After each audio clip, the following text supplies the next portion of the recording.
So taking a little swing the other way, for a closer look into Israeli M&A and funding activity, we welcome from ComCap, a unique boutique investment bank focused on the intersection between commerce and capital, managing partner Aron Bohlig. And I want to take a second to congratulate Aron, who just had another baby. I don't know if it's the first one, but I understand he became a father, so it's fantastic. Congratulations, Mazal Tov. We also welcome ComCap Director Carlos Gonzalez and from Inmar Intelligence President Greg Kerr. Hey guys, the stage is yours. Very good. I want to thank Aron and Yasmin for giving us the opportunity to present to this group.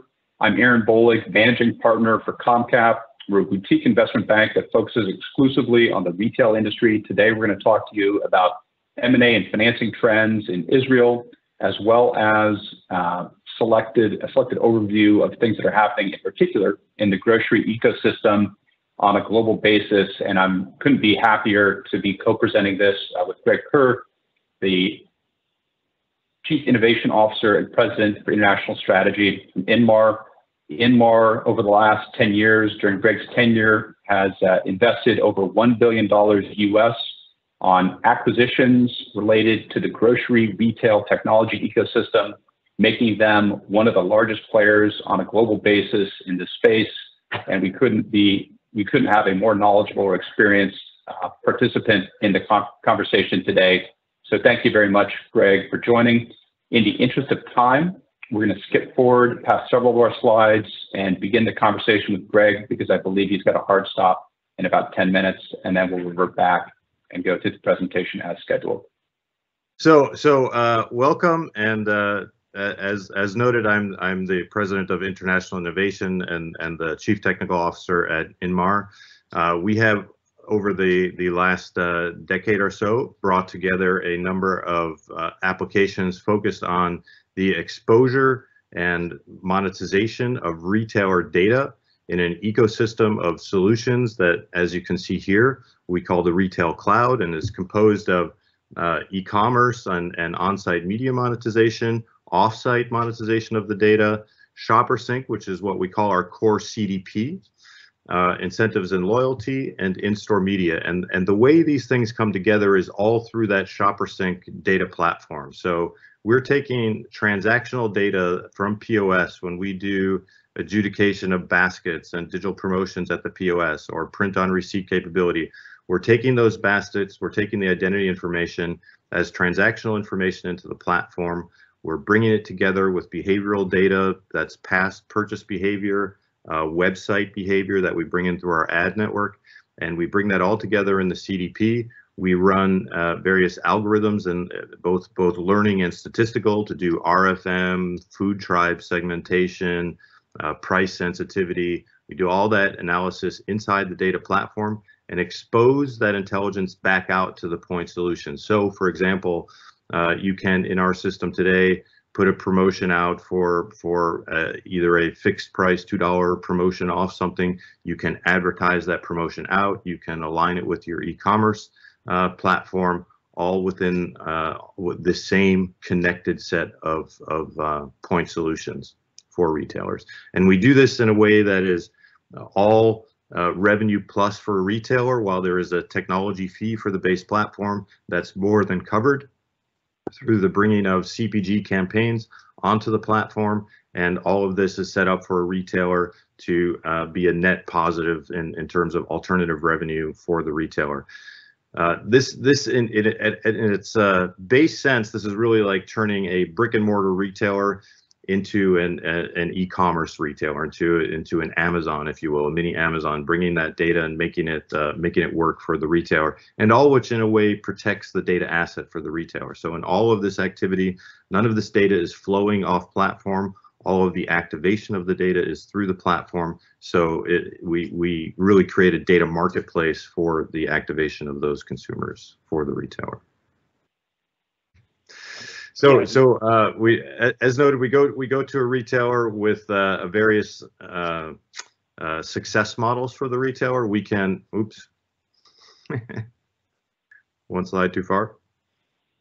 Yeah, there's a 10-second delay, Craig, so we can go full service for the retailer. That is to say, we will deploy the platform, we will operate the platform, and we have a sales force out with the CPGs, bringing content onto the platform, both ad tech and other MarTech capabilities. We will, in hybrid mode, the retailers' category managers or their own merchandising teams will engage with their CPGs and bring their own content to the platform, mixed with Inmar sourcing national content. Or for some of the larger retailers that really have an in-house goal, we will allow them to run the entire platform. All of that gives them a higher amount of revenue if they're doing the lifting on top of the platform. So all of those models really fit where a retailer is in terms of its journey from a we don't know what we're doing to a we know everything, back off, and we'll run the entire platform and maximize our revenue from that source. Next slide, Carlos.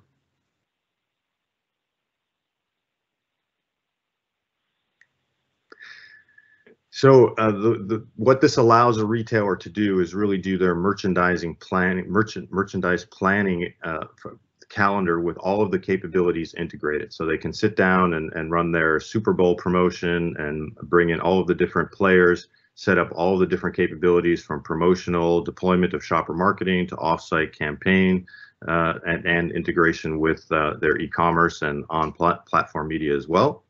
We also have a social influencer platform where for some of the larger events, the CPGs will want to use social media to bring awareness to the same campaigns.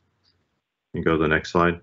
And that really allows a retailer to think holistically about merchandising events. Carlos, there we go.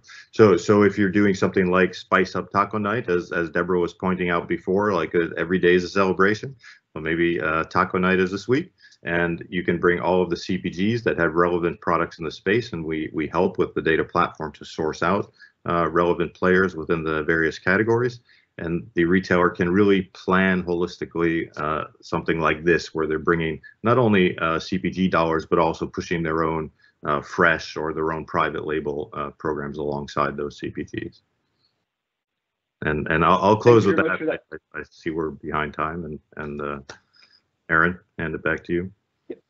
Maybe just one question, Greg, and thank you for that overview of Inmar. For the audience's benefit, Inmar addresses nearly 100,000 storefronts in the United States and has relationships with about 95% of, covers about nearly 100,000 storefronts in the United States and has relationships with nearly 95% of the CPG companies that address the U.S. market. As I noted, part of Greg's mandate is both innovation and then thinking about new markets outside of the United States. I know that our audience today includes many CEOs and founders of retail technology companies. ComCap supports Greg by helping to operate the Inmar Innovator ecosystem, finding emerging technologies that could be brought to the Inmar customer base.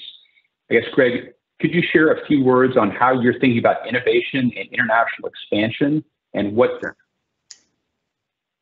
Go ahead, Eric. You wanted to finish, I'm sorry.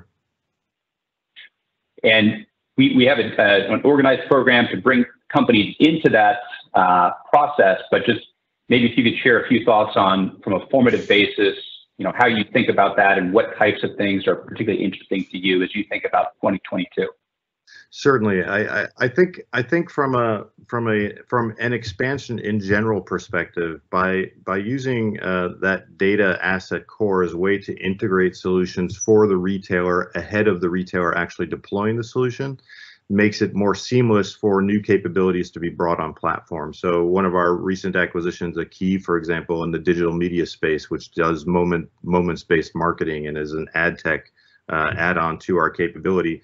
Looking at growth and expansion into new markets, we really look at what are the capabilities that are most useful to those markets, and then we, as you noted, either partner with those companies or we bring them on platform through other economical measures, and really bring that capability to market as an integrated solution rather than, hey, there's another thing you can do and we have a lot of time to spend to hook that up. So that parlays into how we think about getting into the European market, we're looking at our global markets. We look at what partners are there today. How can we accelerate adoption of these newer technologies by doing an integration at the data level with that capability and the data platform, and then being able to go to a retailer and really present something unified that reduces the amount of effort the retailer has to deploy it and to grow in the future. I mean, what a modern retailer needs to do in terms of transformation is really get up to that fully digitized asset, and that makes all of these things come together much more easily. So whether we do a partnership through the innovator ecosystem, which is how we bring companies that we do teaming with for companies, or whether we do an acquisition to enter these markets, they all follow that same pattern of integrate at the data level, provide the capability in a unified form out to the market. Fantastic. And Greg, I know we're hitting time for you. So I guess in closing, I would encourage anyone who's interested, Aron will be sending kind of the follow-up logistics about how to connect with ComCap and ultimately Greg. We're hoping, subject to COVID travel, we're hoping to hold an event in New York City around the National Retail Federation Conference, January 16th to the 19th, in partnership with Aron and Yasmin, and details will be forthcoming on that. But if you've got a strong customer base in the grocery segment today, there may be a good partnership opportunity with Inmar. Thank you. Thank you, Aron. Thank you very much, Greg. And I guess now, Carlos, if we could flip back to the beginning of the presentation, we can give some of the comments on the market overview from an M&A and investment standpoint, and some of our commentary on what's happening with global grocery retailers. So in terms of ComCap, so we're, as Aron mentioned, we are an investment banking boutique focused on the digital retail ecosystem. We cover a number of segments, which you can see on this slide: market, agencies, AI, SaaS, fintech, logistics, and so on. We publish a number of reports and host different webinars. To the extent that any of the participants want to be included in these reports, or want to learn more about the company's profile in these reports, I'd be happy to follow up. You can see here's just sample of reports where we try to identify the leading players and trends, as well as M&A and financing activity. And then, as I mentioned, we host a number of reports with leading strategics and disruptors in the industry. We do this on a monthly basis. But going back to the content, and I'll be brief here. So in terms of grocery tech, so we've seen an uptick in M&A, JV, and investment activity over the past year and a half or so.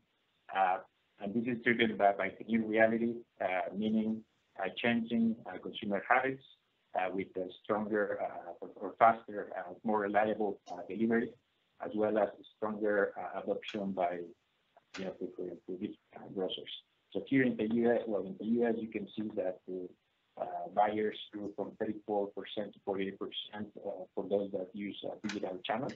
And we are seeing similar trends across the globe. In terms of M&A and financing activity, you can see here that there has been an uptick starting second half of 2020. So we at ComCap have been busy advising clients such as Inmar on their M&A and private placement endeavors. But while COVID, while this activity took a hit in the first half of 2020, we've just seen a tremendous deal of activities since then. Mainly, grocers being driven by e-commerce, the importance of e-commerce going forward. And this can be seen by both number of deals and amount of financing. Okay, so something that we do at ComCap is to map each of the sectors that we cover. So in this slide, you can see how we break down the grocery tech landscape with the grocery delivery, location tracking, and AI being the largest recipients of funding activity. Again, if you're interested in learning more about some of these companies or how we think about the market, please reach out to us. Okay, here you can see just the amount of funding by some of the leading players. And with that, I'll turn it to my colleague Aron to go through some of the key initiatives or drivers that we've seen in the market over the past month. Thank you, Carlos. So as we've mentioned a couple times, we support Inmar. We also do a lot of strategy work for large corporate clients. And what we've done here is we've summarized the key initiatives across 5 of the largest global grocery retailers, 3 in the United States, being Walmart, Kroger, and Albertsons, 1 in Europe, Carrefour, and then 1 in China, Vanguard. And the summary is we've identified 4 key areas of key initiatives that they're each pursuing that should be interesting from a retail technology standpoint. The first one is expanding the digital channels. Next is faster logistics to the consumer. The third one that Greg spoke to a bit, having an in-house advertising platform. And then finally, loyalty programs. And so we wanted to highlight these 4 areas as those that ComCap believes will be particularly hot going into calendar 2022. As many of you have probably experienced, there was a fairly slow selling season during COVID. We're now seeing major retailers opening up their budgets again and leaning in particular in these 4 areas. One other observation that I wanted to bring to this group is that many of the large global grocery retailers and other retailers are active participants both in technology investing and in acquisitions. What does that mean? We work with a lot of major retailers to help them consider investing in companies like those of the participants today in this conference. Usually that could be, let's say, a US $3 million to US $5 million minority investment as part of a larger round where that retailer would have perhaps something in your product roadmap, or they would serve as a lighthouse client for you in a new market, whether that's a new geographic market or a new product market. So this is an active service that ComCap supports, and working with Aron and the team, we'd like to help Israeli companies participate in this type of funding activity. Next slide, please, Carlos.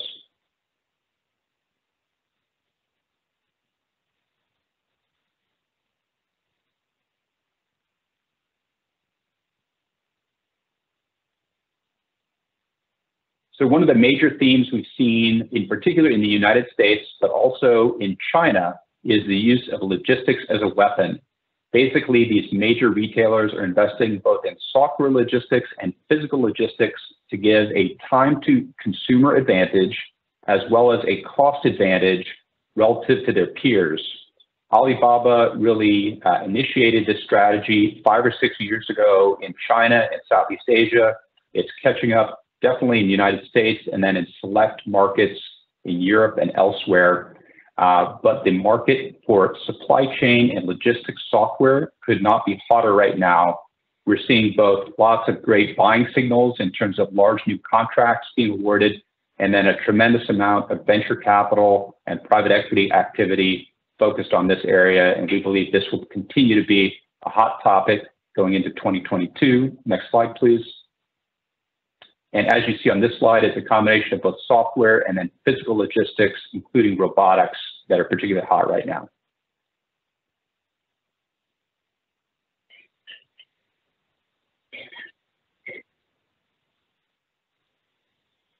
And the next topic we wanted to discuss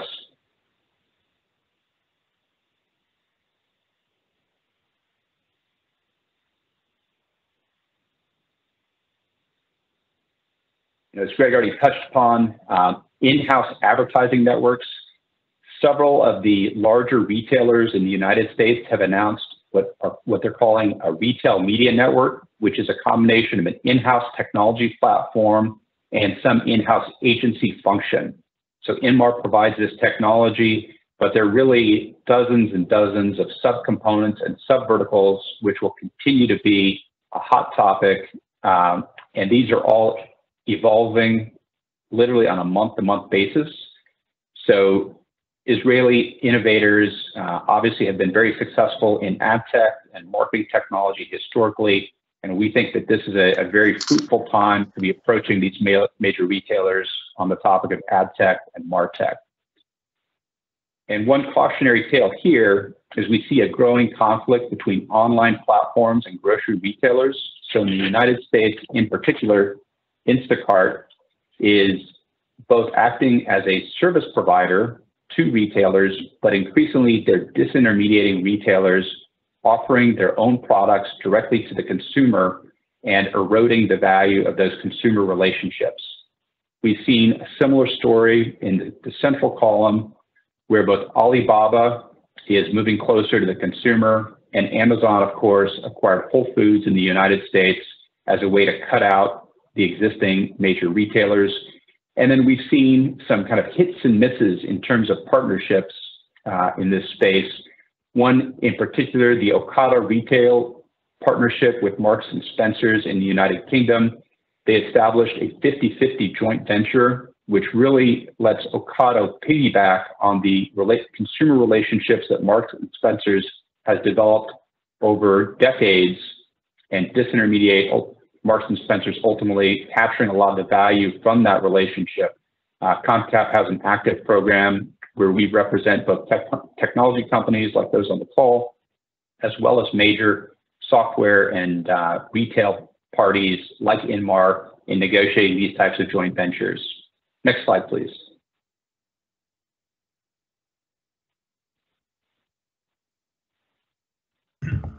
Aaron, we have a few minutes more. Okay, so try to watch the end. Shish is still waiting for us. Very good. Thank you for that, Aron. So I guess I'll actually conclude now on this slide. We'll make this presentation available to everyone. And as I've noted before, Aron will arrange any follow-up conversations that are warranted, including the invitation to participate in the event in New York City next month. We will also be co-producing a cocktail party at the Shop Talk conference in the United States in March. And so thank you very much for the time today, and we'll look forward to hopefully meeting in person in the new year. Thank you again, Aron, Yasmin, and Benjamin.